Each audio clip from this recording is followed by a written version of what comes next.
So Todd, help us break this down a little bit more. We've talked before about these brave girls that brought this to the forefront, but what are things people can say on these comments? Yeah, and so it's important to recognize who the audience is. We're talking about the Board of Health. Okay. And so what we're emphasizing is the safety, the health, the mental health of these female athletes, student athletes, and emphasizing that you're trying, based on scientific evidence, that males have certain physiological attributes that are different from females that give them a competitive advantage and can, if in certain situations could harm a female.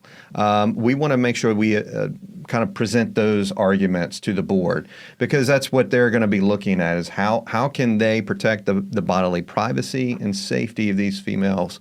And then also the spaces too, changing facilities and locker rooms.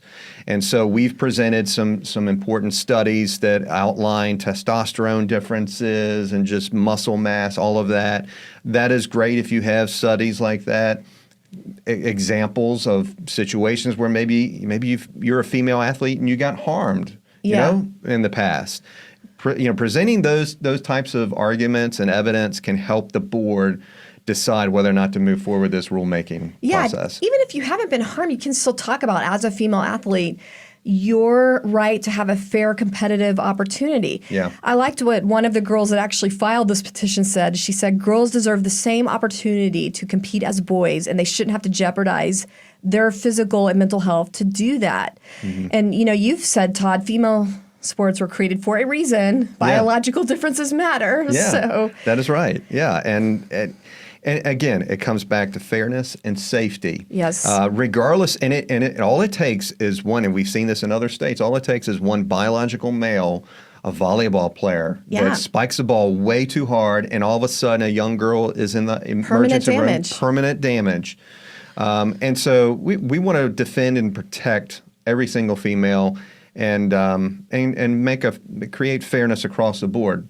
Let's also make the point here that biological males, or transgender, if you want to use that term, but there's already sports teams and clubs that they can participate on. They just got to do it in their biological sex. No one is being denied the chance to participate on an athletic team. I think that's a really good point. And as you brought to my attention, we are already seeing a lot of comments pouring in from people that want to defeat this, from opponents to protecting girls.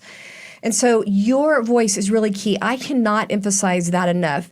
This is really a key moment where it could be determined whether this goes further to protect girls, depending on whether you speak out or not.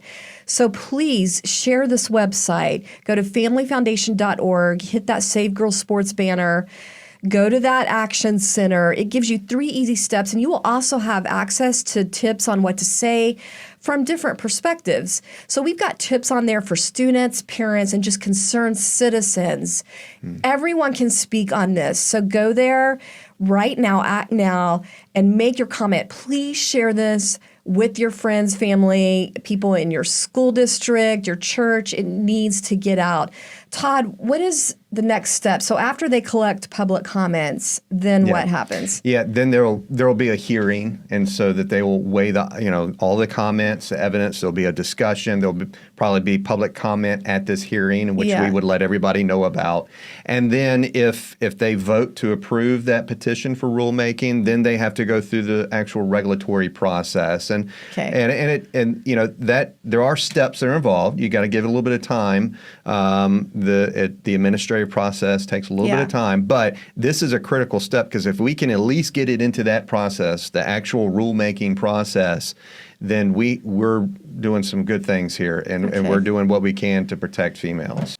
Well, we've had the victory with VHSL. Let's keep it going with this. Let's keep that going. Add your voice. I think it's important to realize that this could be what we need to really help girls get over those hurdles put in front of them by left-wing legislators who have refused to take action on this. We didn't even mention that they refused to even give Save Girls Sports a hearing.